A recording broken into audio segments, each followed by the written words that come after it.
बिस्मिल्लाहिर्रहमानिर्रहीम। अस्सलाम वालेकुम डियर स्टूडेंट्स, मैं हूं प्रोफेसर अज़मत अली और आप देख रहे हैं मेरा चैनल मैथ्स फॉर यू। आपको आज के लेक्चर में हम एलिमेंट्री नंबर थ्योरी का एक पास्ट पेपर जो कि पिछले साल 2022 में पंजाब यूनिवर्सिटी की तरफ से आया है, उसके ऊपर डिस्कशन करेंगे। इससे पहले मैं 2018 से 2021 तक के जो पास्ट पेपर हैं उनकी वीडियोस अपलोड कर चुका हूं और नंबर थ्योरी से जो रिलेटेड लेक्चर्स हैं वो भी अपलोडेड हैं। अगर अभी तक आपने वो लेक्चर नहीं देखे तो मैंने इस पूरे कोर्स की जो कंप्लीट प्लेलिस्ट है उसका लिंक डिस्क्रिप्शन बॉक्स में रख दिया है। तो स्टार्ट करते हैं आज का पेपर। अच्छा बेटा, यहाँ पर जो कुछ क्वेश्चंस ऐसे हैं आपको मिलेंगे आज के पेपर में, जो मैं ऑलरेडी अपने लेक्चर्स में डिस्कस कर चुका हूँगा या प्रीवियस जो पेपर्स हैं उनमें वो पूछे जा चुके हैं। तो जो क्वेश्चंस फर्स्ट टाइम यहाँ पर होंगे मैं उनको यहाँ पर डिस्कस करूँगा, और जो क्वेश्चन ऑलरेडी मेरे लेक्चर्स में मौजूद हैं उनका मैं लिंक जो है वो डिस्क्रिप्शन बॉक्स में रख दूँगा। आप उस लिंक पर क्लिक करके उन क्वेश्चंस के सलूशन को देख सकते हैं ताकि वीडियो की जो लेंथ है वो छोटी से छोटी रहे। तो स्टार्ट करते हैं। पहला क्वेश्चन नंबर 1 आपका था जी, सॉल्व द फॉलोइंग। ये शॉर्ट क्वेश्चन थे, इसमें आपने 6 शॉर्ट क्वेश्चन सॉल्व करने थे और हर शॉर्ट क्वेश्चन 5 नंबर का है। तो टोटल ये 30 नंबर का जो आपका सेक्शन था। इसमें क्वेश्चन नंबर 1 का जो फर्स्ट पार्ट था उसमें आपने प्रूव करना है, prove that GCD of A B into LCM of A B equal है ए इंटू बी के for all positive integer A and B.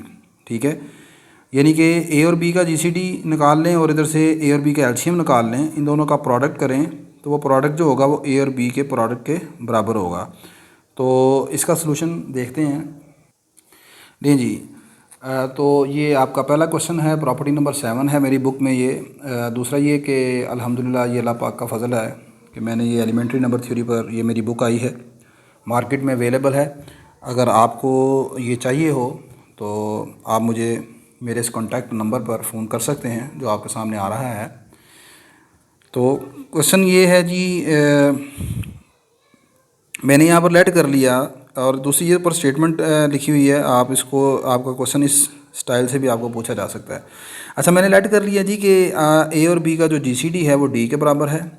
यहाँ पर मैं एक प्रॉपर्टी इस्तेमाल करूँगा। So by using property of GCD की ये प्रॉपर्टी कहती है कि अगर ए और बी का जीसीडी डी है तो फिर ए ओवर डी और बी ओवर डी दोनों का जीसीडी जो होगा 1 के बराबर आएगा। तो अब यहाँ पर इसको आप इस प्रॉपर्टी को इस तरह याद भी रख सकते हैं। अगर आप फ़र्ज़ करें आपको भूल जाए तो एक ट्रिक बता रहा हूँ इसको याद रखने का, कि यहाँ पर मेरे पास ए और बी का जीसीडी डी के बराबर है। मैं आपको कहता हूँ कि आप इसको दोनों तरफ डी से डिवाइड कर दें तो ये आ जाएगा A over D B over D. इधर डी ओवर डी का आंसर आ जाएगा 1 के बराबर। ठीक है, ये एक ट्रिक है, दर हकीकत ऐसा नहीं है कि दोनों तरफ मैंने डी से डिवाइड किया, एज अ ट्रिक आपको याद रखने का मैं बताया है। ठीक है, तो मैंने लिखा जी कि अगर ए और बी जो है वो उनका जीसीडी डी है तो प्रॉपर्टी हमारे पास ये होती है कि ए ओवर डी और बी ओवर डी जो है उसका जीसीडी 1 के बराबर होगा। फर्दर यहाँ पर by using result which says that if D जो है वो ए और बी का जीसीडी हो, देन ये जो ए ओवर डी और बी ओवर डी होंगे ये फ्रैक्शंस आपके पास इंटीजर्स होंगी and are always relatively prime. अब देखें, मिसाल के तौर पर मैं आपको कहता हूँ कि आप 12 और 18 का जीसीडी निकालें। मतलब आपने ये सोचना है कि जीसीडी का मतलब होता है ग्रेटेस्ट कॉमन डिवाइज़र। आपने ये सोचना है कि वो बड़े से बड़ा नंबर जो कि 12 और 18 दोनों को डिवाइड करता है। ठीक है, तो वो आपके पास है 6, तो इन दोनों का जीसीडी जो होगा वो 6 के बराबर होगा। ठीक है, क्योंकि 12 6 पर भी डिविजिबल है और 18 जो है वो भी 6 पर 18 भी 6 पर डिविजिबल है। अब यहाँ पर अगली बात में, जैसे आपको यहाँ पर ट्रिक बताया, आप ऐसे करें दोनों तरफ 6 से डिवाइड कर देते हैं तो ये आ जाएगा 18 ओवर 6 और इधर आ जाएगा 6 ओवर 6।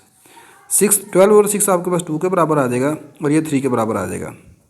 तो पहली बात जो उसने कही थी कि ये जो दोनों नंबर होंगे ये इंटीजर्स होंगी, यानी ये जो फ्रैक्शन बनी थी ये फाइनल सॉल्व करने के बाद आपके पास इंटीजर्स बन जाएंगे। तो आप देख सकते हैं ये इंटीजर्स हो गए हैं। और दूसरी उसने ये बात कही है कि ये जो फ्रैक्शंस इंटीजर बन जाएंगी, ये दोनों नंबर जो होंगे ये रिलेटिवली प्राइम होंगे। रिलेटिवली प्राइम आप जानते हैं उन नंबर को कहते हैं जिनका जीसीडी 1 के बराबर होता है, यानी कि वो नंबर्स जो कि सवाए 1 के किसी और पर डिवाइड नहीं होते। ठीक है, तो 2 और 3 सिर्फ 1 पर ही डिवाइड होते हैं, और इसके अलावा कोई टेबल अगर आपके सामने है तो आप देख सकते हैं, सिर्फ एक्सेप्ट 1 के अलावा ये किसी और टेबल में नहीं आते। अब अगली बात ये है कि अगर दो नंबर रिलेटिवली प्राइम हों तो उनका अगर आप एलसीएम निकालें, मतलब यहाँ पर अगर आप एलसीएम निकालें 2 और 3 का, 2 एंड 3 दोनों का अगर आप एलसीएम निकालें तो वो सिंपल होगा 2 × 3 डैट इज़ इक्वल टू 6। ठीक है, एलसीएम निकालने का तरीकाकार आप लॉन्ग डिवीजन से जानते हैं। 2 × 1 = 2, 3 एज इट इज़ आ गया, और 3 × 1 = 3। तो अब इनका एलसीएम कितना आएगा 2 × 3।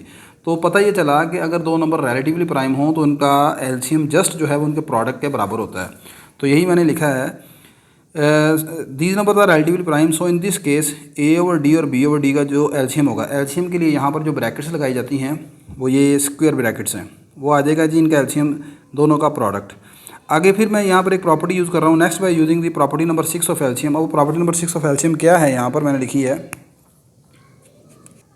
ये प्रॉपर्टी है एलसीएम की। एलसीएम की प्रॉपर्टी ये है कि यहाँ पर अगर आपके पास एन ए और एन बी का एलसीएम निकालना है तो वो सिंपल होगा, यहाँ से एन आप बाहर कॉमन निकाल लेंगे, वो एन टाइम ए और बी का एलसीएम आ जाएगा। ठीक है, यहाँ पर मैंने एन को 1 ओवर डी से अगर रिप्लेस कर दिया तो ये बनेगा A over D B over D, और इधर आ जाएगा 1 ओवर डी ए और बी का एलसीएम बाय इक्वेटिंग 1 एंड 2। अब 1 और 2 को इक्वेट कर लें, और 1 क्या थी आपके पास, 1 में मेरे पास लिखा था ये चीज़, 1 जो थी वो आपके पास थी जनाब मोहतरम A over D comma B over D, ये मेरे पास 1 थी, और ये बराबर था A over D into B over D के बराबर, ये 1 है। और 3 मेरे पास आई है, 3 ये लिखी हुई है। ठीक है, 3 मेरे पास है A over D comma B over D equal to 1 over D time A comma B. अब आप इन 1 और 3 को जब आप इक्वेट करेंगे तो इक्वेट करने के बाद ये सारी चीज़ आ जाएगी 1 ओवर डी ए बी का LCM equal to A over D B over D. यहाँ से डी से कैंसिल कर देंगे तो ये ए और बी का एलसीएम आ जाएगा ए बी ओवर डी के बराबर, एक डी यहाँ से कैंसिल हो जाएगा। ठीक है, अच्छा अब यहाँ पर ये ख़त्म हो गया, डी की वैल्यू लगा दी। डी क्या है, ए और बी का जीसीडी था, तो जीसीडी को इधर ले आएंगे तो यही जो चीज़ आपने प्रूफ करनी है वो आपके पास आ जाएगी कि ए और बी का एलसीएम इंटू ए और बी का जीसीडी बराबर था ए इंटू बी के प्रोडक्ट के। ठीक होगी बात ये। तो ये आपका क्वेश्चन नंबर 1 है जी। नेक्स्ट देखते हैं। नेक्स्ट बेटा सेकंड पार्ट में है, कहता है जी find the integers X Y Z satisfying GCD of 198 288 512 equal है 198x plus 288y plus 512z। यानी कि ये 3 वेरिएबल में लीनियर डाइफाइंटाइन इक्वेशन है, उसमें उसका आपने सोल्यूशन मालूम करना है। ये मैं अपने ऑलरेडी लेक्चर्स में पढ़ा चुका हूँ, मेरा चैप्टर नंबर 1 में लेक्चर नंबर 14 है। ठीक है, वहाँ पर मैं डिस्कस कर चुका हूँ। तो मैंने जैसे बताया कि मैंने डिस्क्रिप्शन बॉक्स में इस लेक्चर का लिंक जो है वो शेयर कर दूँगा, आप उस लिंक पर क्लिक करेंगे तो सीधा आप इस क्वेश्चन के सोल्यूशन पर पहुँच जाएंगे। ठीक है जी। नेक्स्ट यहाँ पर आ रहा है prove that for all positive integers for all n greater than 0 that is positive integer, then आपने प्रूव ये करना है कि 9 जो है वो 10 की पावर n प्लस 3 इंटू 4 की पावर n प्लस 2 प्लस 5 को डिवाइड करता है। ठीक है, मैथमेटिकल इंडक्शन का क्वेश्चन है, तो ये मैंने चूँकि ऑलरेडी नहीं डिस्कस किया तो इसको यहाँ पर डिस्कस करते हैं। ये मुझे मिलेगा एग्जाम्पल नंबर 16 चैप्टर नंबर 1 में। अल्हम्दुलिल्लाह इस बुक में आपको आपका जो पंजाब यूनिवर्सिटी का पेपर है ये अल्हम्दुलिल्लाह पूरे जो कोर्स है आपका उसको मीट करती है। दूसरा ये है कि ये अभी तक 2022 तक जो आपके पास्ट पेपर हैं, ठीक है, 2018 से 22 तक जो 5 साल के पास्ट पेपर हैं वो सारे सॉल्व हैं इसमें। ठीक है, तो चलते हैं जी इसके सॉल्यूशन की तरफ। ले बेटा, ये हमारे पास क्वेश्चन है कि n अगर आपका नेचुरल नंबर था तो मतलब पॉजिटिव इंटीजर से हमारा नेचुरल नंबर ही है, तो प्रूव करना था 9 डिवाइड करता है 10 की पावर n प्लस 3 इंटू 4 की पावर n प्लस 2 प्लस 5 को। यहाँ पर प्रिंसिपल ऑफ मैथमेटिकल इंडक्शन को इस्तेमाल करते हुए मैं इस क्वेश्चन को प्रूव करूँगा। तो प्रिंसिपल ऑफ मैथमेटिकल इंडक्शन आप जानते हैं, जो पहला उसका स्टेप होता है कि हम चेक करते हैं कि क्या ये जो स्टेटमेंट है n इज इक्वल टू 1 के लिए ट्रू है या नहीं है। तो मैंने लिखा for n is equal to 1 it is clear that, आपने जहाँ जहाँ पर n है वहाँ पर 1 पुट कर दिया, तो ये आ गया 10 की पावर 1 प्लस 3 इंटू 4 की पावर 1 प्लस 2 प्लस 5। इस सब को प्लस की आंसर बना 207। तो 207 को आप 9 पर चेक करें डिवाइड होता है कि नहीं होता है, तो ये डिवाइड होता है। So statement is true for n is equal to 1। अच्छा, नेक्स्ट मैंने सपोज कर लिया, suppose that the statement is true for n is equal to k। n is equal to k के लिए बात दोस्त है, मतलब हम ये मान लेंगे कि ये जो पूरी एक्सप्रेशन है वो n is equal to k मतलब 9 पर डिवाइड होती है जब आप n की जगह k पुट कर देंगे। तो मैंने लिखा दैट इज़ 9 डिवाइड करता है 10 की पावर k प्लस 3 इंटू 4 की पावर k प्लस 2 प्लस 5 को। अच्छा, अब डिविजिबिलिटी की डेफिनेशन ये कहती है अगर एक नंबर दूसरे नंबर को डिवाइड करता है तो फिर आपको क्वेश्चन क्यों मिलेगा सच डैट कि आप ये जो डिविडेंड है यानी जिसको डिवाइड किया जा रहा है उसको आप लिख सकते हैं 9 टाइम क्यू के बराबर। नहीं समझे आप बात? देखें, आप इस बात के लिए एग्री हैं कि 312 को डिवाइड करता है? आप कहेंगे जी बिल्कुल ठीक है, डिवाइड करता है। अगर 312 को डिवाइड करता है तो फिर यहाँ पर एक क्वेश्चन क्यों मिलेगा कि जिससे 3 को मल्टीप्लाई करेंगे तो आंसर 12 आएगा। तो बताइए कौन है वो क्यू? आप कहेंगे जी 4 है। तो फिर मैं आपसे पूछता हूँ क्या फिर 12 को ऐसे लिखा जा सकता है 3 टाइम क्यू यानी कि 3 इंटू 4, लिख सकते हैं कि नहीं? तो सिमिलरली यहाँ पर भी मैं यही कह रहा हूँ कि अगर आपका 9 जो है 9 इस सारी एक्सप्रेशन को डिवाइड करता है तो फिर ये सारी एक्सप्रेशन लिखी जा सकती है इक्वल टू 9 टाइम क्यू के। इसे मैं क्वेश्चन नंबर 1 कह देता हूँ। Next we show that the statement is also true for n is equal to k plus 1। That is we need to show that, हमने ये प्रूफ करना होगा कि n की जगह k प्लस 1 यानी कि 10 की power k plus 1 plus 3 into 4 की पावर यहाँ पर था n प्लस 1 तो n प्लस 2 था। तो जब यहाँ पर आप पुट करोगे n की जगह k प्लस 1 तो ये k प्लस 3 हो जाएगा प्लस 5। यानी हमने ये प्रूफ करना है ये जो सारी एक्सप्रेशन है ये 9 पर डिवाइड होती है। सो कंसीडर, अब मैं इसको कुछ ऐसे ब्रेक करूँगा कि ब्रेक इस लिहाज से करना है कि एक तरफ उसमें ये वाली चीज़ सारी आ जाए, क्योंकि मुझे एक इन्फॉर्मेशन गिवन है 1 से कि ये सारी चीज़ 9 क्यू के बराबर है। तो अब मेन काम यहाँ से स्टार्ट होता है आपका कि हमने इसको ऐसे ब्रेक करना है कि ये सारी 9 क्यू उसमें आए। अब मैं कैसे ब्रेक करने लगा वो देखें। मैंने लिखा जी सबसे पहले तो ये 10 की पावर k प्लस 1 है, इसको तोड़ दिया, इसे लिखा 10 इंटू 10 की पावर k। और आगे ये जो है लिखा हुआ है 3 इंटू 4 की पावर k प्लस 3, इसको तोड़ के लिख दिया 3 इंटू 4 की power k plus 2 into 4 plus 5। यानी यहाँ पर इनको पावर्स को मैंने ऐसे ब्रेक किया है कि ये 1 की तरफ 1 के जैसे बनती जाएँ ये, ठीक है। यहाँ पर 10 की पावर k है, k प्लस 2 है, ये बन गया। अच्छा, अब अगली चीज़ ये कि यहाँ पर मैंने बताया कि ये वाली रकम सारी बननी चाहिए इसमें। तो मैंने इस वाले 10 को लिखा इस तरह 9 प्लस 1 इंटू 10 की पावर k। इस वाले 4 को यहाँ पर ये वाला जो 4 है ये वाला, इस 4 को मैंने लिखा 3 प्लस 1 इंटू 3, बाकी सब कुछ वैसे रह दिया प्लस 5। 10 की पावर यहाँ पर 10 की पावर k को आप मल्टीप्लाई करो तो ये अंदर बनेगा 9 इंटू 10 की पावर k, वो ये यहाँ लिख लिया। फिर यहाँ 10 की पावर k को 1 से मल्टीप्लाई करो वो आ जाएगा 10 की पावर k। इसी तरह इसको मल्टीप्लाई करें ये आएगा 3 इंटू 4 की पावर k प्लस 2 को 1 से मल्टीप्लाई करो तो ये सारी चीज़ आ जाएगी, वो यहाँ लिख ली। और जब 3 इंटू 4 की पावर k प्लस 2 को 3 से मल्टीप्लाई किया तो 3 3 9 हो गया, 9 इंटू 4 की पावर k प्लस 2, और ये वाला 5 इधर लिख दिया, ठीक है। अच्छा, अब यहाँ पर ये देखें ये सारी फॉर्म आपकी बन गई है जो 1 में थी आपके पास। तो मैं इसकी जगह उठाकर लिख देता हूँ 9 क्यू। आगे यहाँ पर ये सारा नंबर है, इसमें से 9 कॉमन निकाल लिया, पूरी एक्सप्रेशन में से 9 कॉमन निकाला। तो 9 कॉमन निकलने के बाद ये क्या शो करता है कि ये वाली मतलब ये वाली सारी साइड का जवाब आ गया 9 टाइम दिस। तो ये क्या शो करता है कि 9 डिवाइड करता है इसको। देखो ना, आप कहते हो कि एक नंबर 9 पर डिवाइड होगा, ये 9 पर कब डिवाइड होगा? जब उसमें से 9 कॉमन आ जाए। बात समझ आ रही कि नहीं आ रही? 81 जो है वो 9 पर डिवाइड होता है। तो ये कब पॉसिबल है कि जब आप 81 को इस तरह ब्रेक करें कि वो उसमें से 9 कॉमन आए, 9 उसका फैक्टर बने, ठीक है। तो आपने देखा कि यहाँ पर मैंने 9 कॉमन निकाला और ये सारी चीज़ किसके बराबर आ रही है? इसके बराबर आ रही है। तो इसका मतलब ये वाली साइड 9 पर डिवाइड हो गई सारी की सारी। ये डिवाइड होने का मतलब है कि वो उसको डिवाइड कर गया, ठीक है।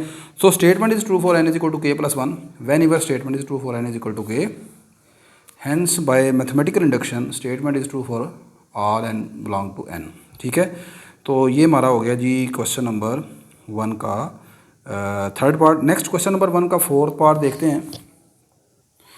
नेक्स्ट बेटा क्वेश्चन नंबर मेरे पास आया 1 का फोर्थ पार्ट। कहता है कि अगर सी ए कांग्रुएंट है सी बी के मॉडुलो एन के, देन आपने प्रूफ ये करना है कि ए और बी कांग्रुएंट हो गए मॉडुलो एन ओवर डी के, ठीक है। वेयर डी जो है वो जी सी डी है सी और एन का, ठीक हो, कोई बात के नहीं। दोनों तरफ सी से कैंसिल कर दिया, ये ए कांग्रुएंट बी रह गया। इधर जो है एन को डिवाइड करना है डी पर, और डी क्या है, जीसीडी है किन दो नंबरों का, एक तो जो दोनों में कॉमन था जिसे कैंसिलेशन की है सी, और दूसरा ये जो मॉडुलो था एन, ठीक है। ये असल में कैंसिलेशन ला होता है कांग्रुएंसी का, होता ये है इसमें कि जो सेम फैक्टर है वो कट जाता है, नया जो कांग्रुएंट होता है वो एन से बदल के एन ओवर डी आ जाता है, और डी जो है वो जीसीडी है एन का और सी का। अच्छा, अब ये क्वेश्चन वेरी वेरी इंपॉर्टेंट है। ये 2012 में, 2016 में, 2018 में और अभी 2022 में आ गया है, 4 मरतबा आ चुका है ये, 2012, 16, 18, 22। मैं इसको 2018 का पेपर जो है वो सोल्व कर किया हुआ है मैंने, और 2018 में ये क्वेश्चन नंबर 2 का 9th पार्ट है। शॉर्ट क्वेश्चन था वहाँ पर, ये क्वेश्चन नंबर 2 का 9th पार्ट, ठीक है।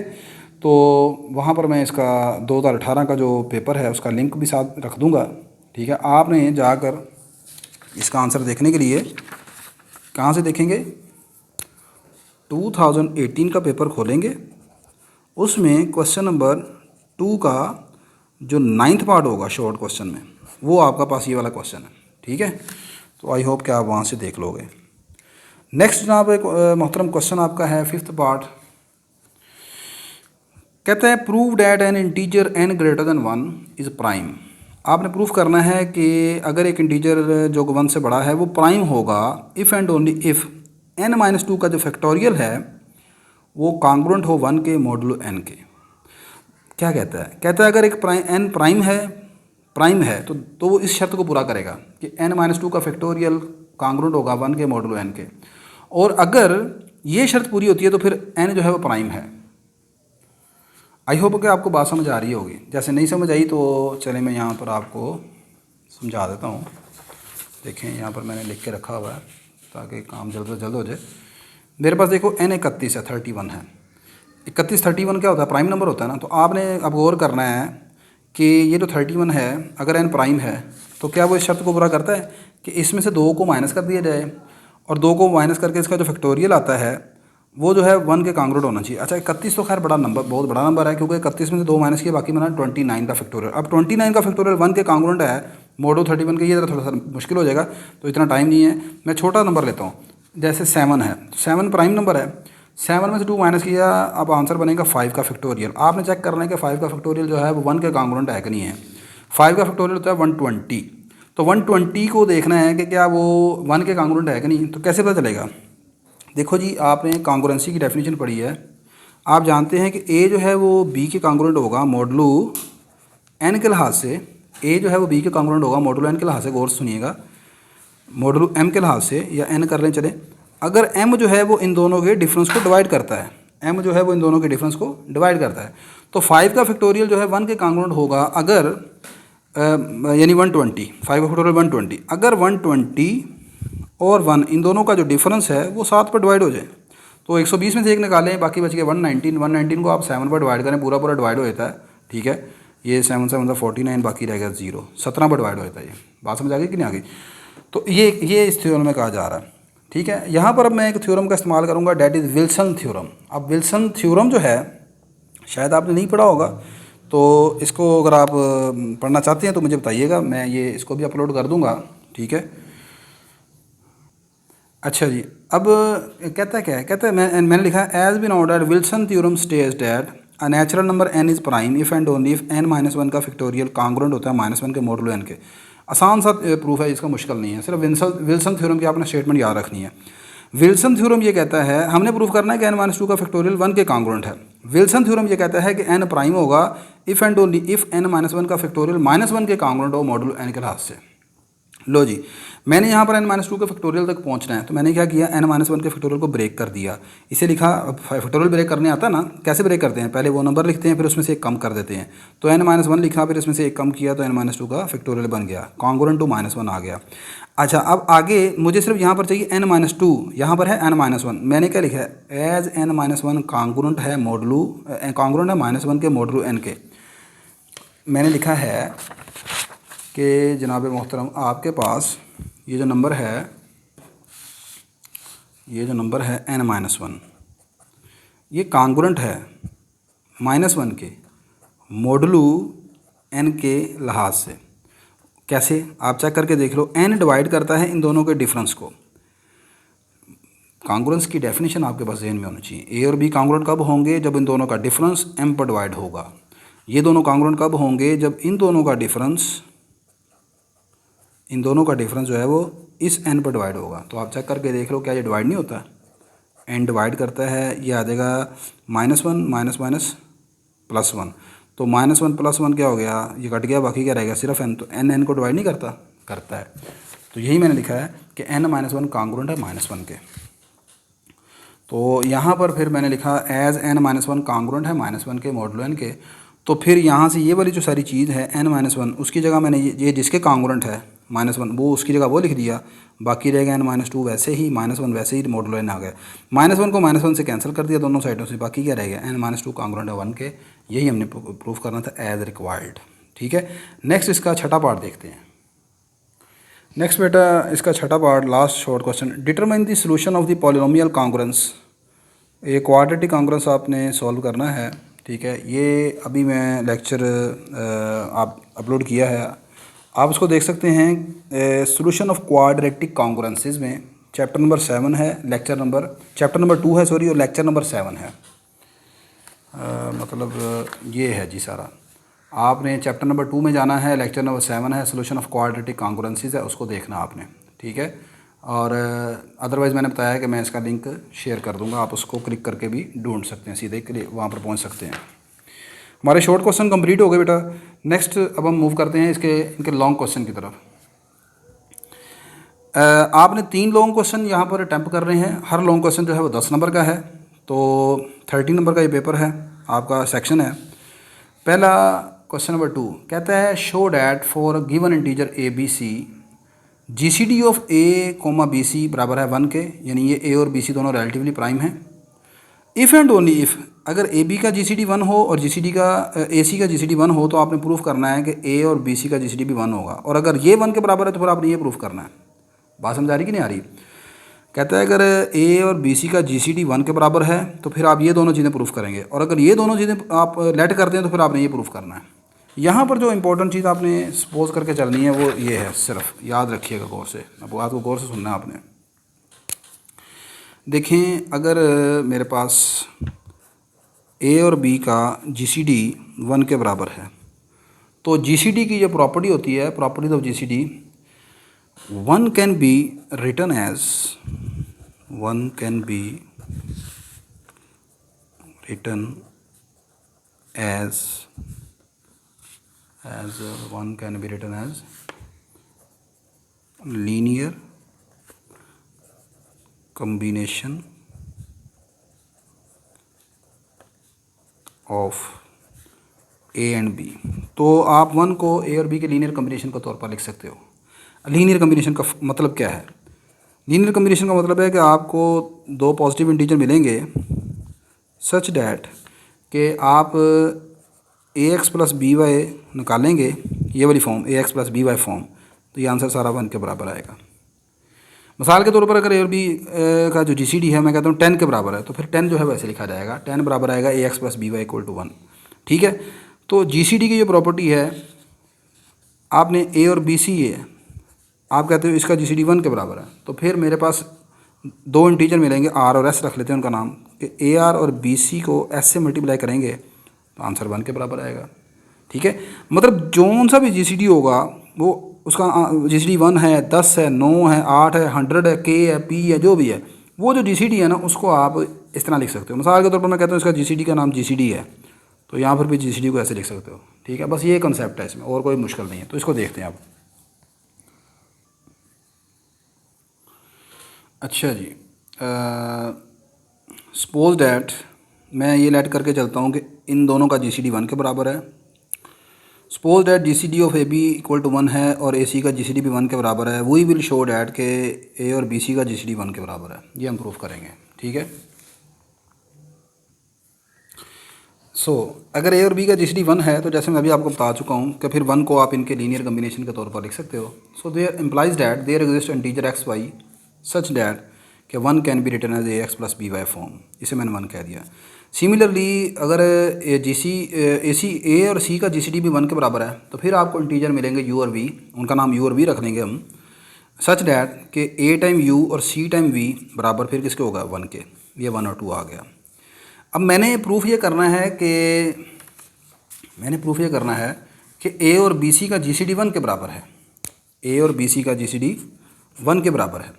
ये कब प्रूफ होगा, ये मैं कब प्रूफ कर सकूँगा? मैं ये तब प्रूफ कर सकूँगा कि मुझे एक इंटीजर्स आर और एस ऐसे मिलेंगे कि मैं ऐसे लिख सकूँ, ये इक्वेशन ऐसे बना सकूँ कि ए टाइम आर और बी सी टाइम एस बराबर होगा 1 के। ये बनाने के लिए मैं क्या कर रहा हूँ, यहाँ पर ये जो 1 थी और ये जो 2 है, A U plus C V equal to 1, ये 2 है और ये 1, इन दोनों को मल्टीप्लाई कर दिया। मल्टीप्लाई किया, ये आ गया a x plus b y और a time u plus C v. 1 को 1 से मल्टीप्लाई किया, राइट साइड पर 1 आ जाएगा। इसको मल्टीप्लाई करेंगे, आ जाएगा A square into X U, A C into X V, A B into Y U और B C into Y V equal to 1 आ गया। अब देखो, मैंने ये फॉर्म बनानी है।